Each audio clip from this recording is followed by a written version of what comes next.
I don't feel like I'm a specialist in anything when it comes to implicit racial bias, injustice, and the need for reconciliation, but I know that there is implicit racial bias. I also know that there are injustices that happen, not just in America, but all around the world. But if we don't seek reconciliation, then we will just be an angry mob hoping for the demise of anyone that causes injustice or who is showing implicit or explicit bias towards another human being. We need to have more people raising their voice.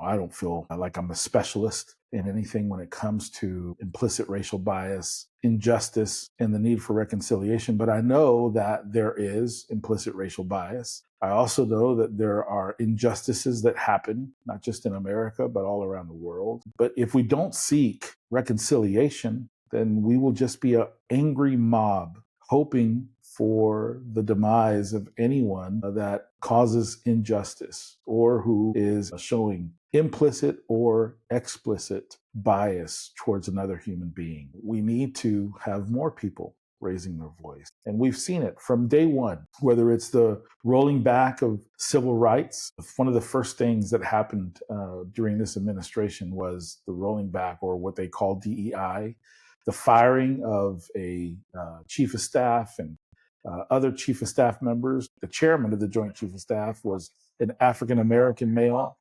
4-star general in the Air Force, highly respected man with over 30 years of experience in the Air Force, over 150 to 160 flights, wartime flights. So this man, commanded respect. The firing of, some of the other Joint Chief of Staff members, all the females, the rolling of DEI, or the doing away with diversity, equity, and inclusion, was a hit on civil rights and what it afforded to people, whether they are, Black, Latino, females, people with disabilities. And so we have to speak up when we see things that are happening that are wrong. Another thing, the deportation of people that are from especially Latin American countries. We need to speak up. And we need to speak up because recently there was a fast track given to people from South Africa, Afrikaners.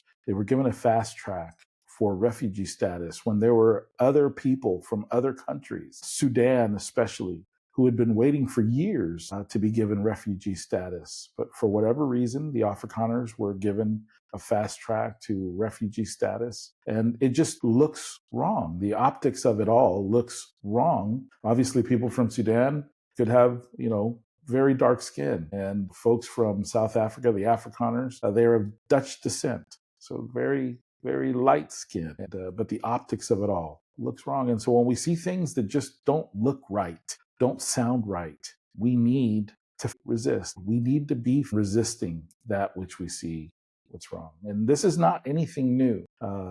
I've said it in a Facebook post that people like prophets after they die. While prophets are alive, oftentimes misunderstood, misquoted, misaligned. And, one specific gentleman that I want to talk about is Dietrich Bonhoeffer.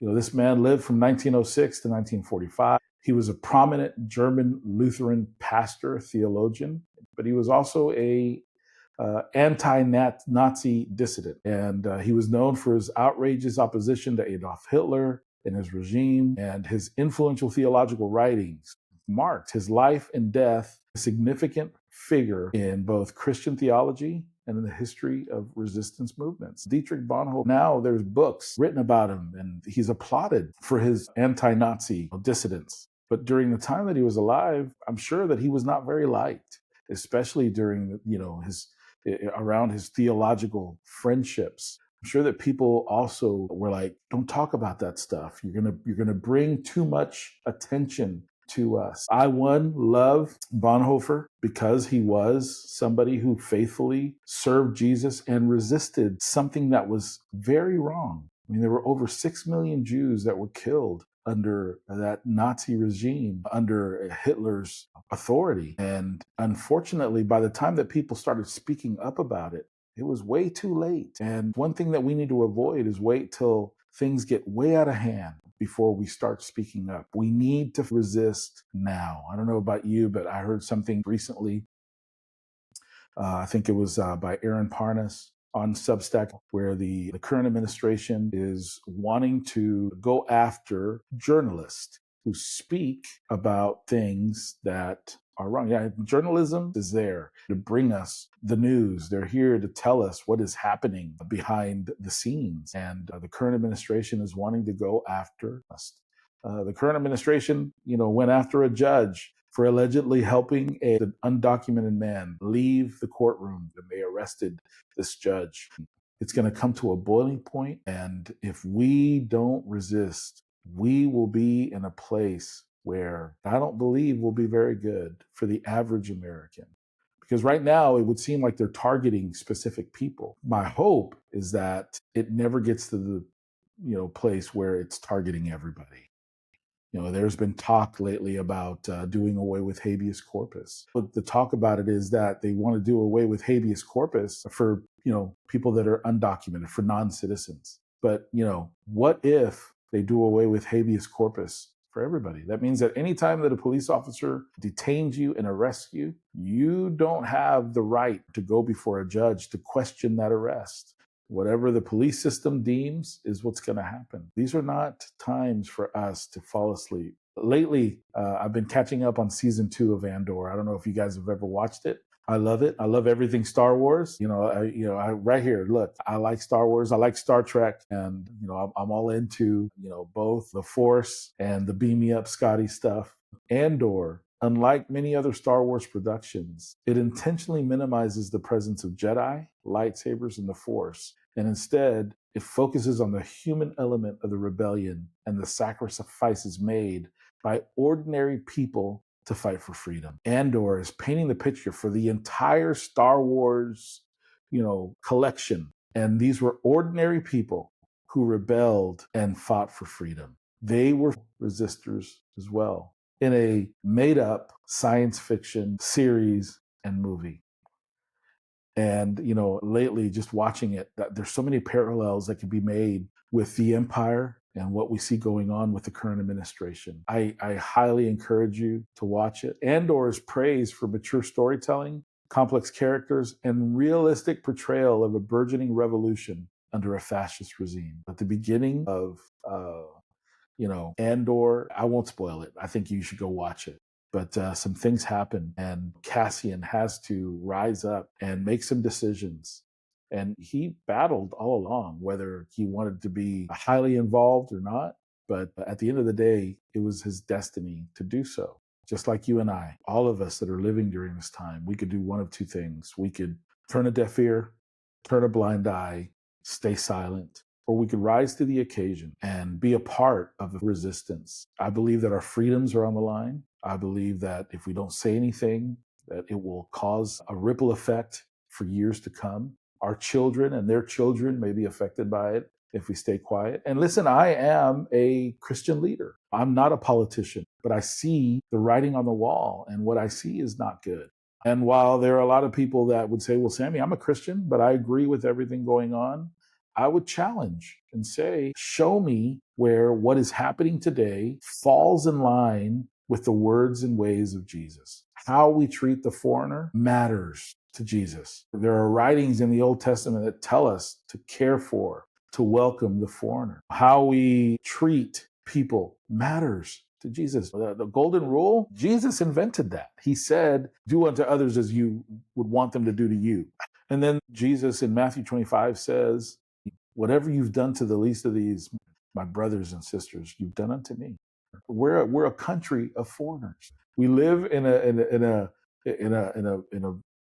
country that was stolen from the natives. And so for people to say that others aren't welcome in a place, please, people should come here in a right way, in a legal way. But if they've been given temporary status, to take that status away, like they have for the people from Afghanistan, to take away temporary status from the Haitians, from the Cubans, from the Venezuelans and the Hondurans, they were already given temporary status. To deny,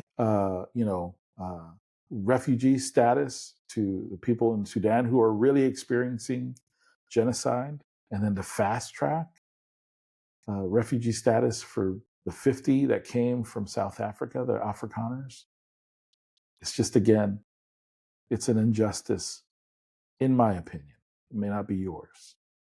And so today, I would ask, what can you do to resist? How can you raise your voice in a nonviolent way? I'm not promoting violence, to speak up against this implicit and sometimes explicit racial bias, to fight against the injustices that we're seeing take place in real time. And then how can you and I be peace makers, be the bridge that are the ones who bring people to the table for reconciliation?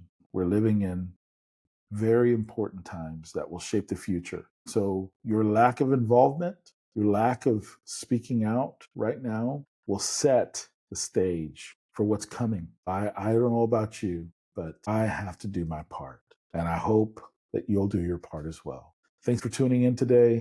I hope that you continue to do mental health checkups with people. I have a psychiatrist that I talk to. I have friends that I talk about these things, make sure that I'm not going overboard, being obsessed with these things. I hope that I'm not coming across obsessive, but this matters. And I want to be one who is resisting that which I believe is wrong.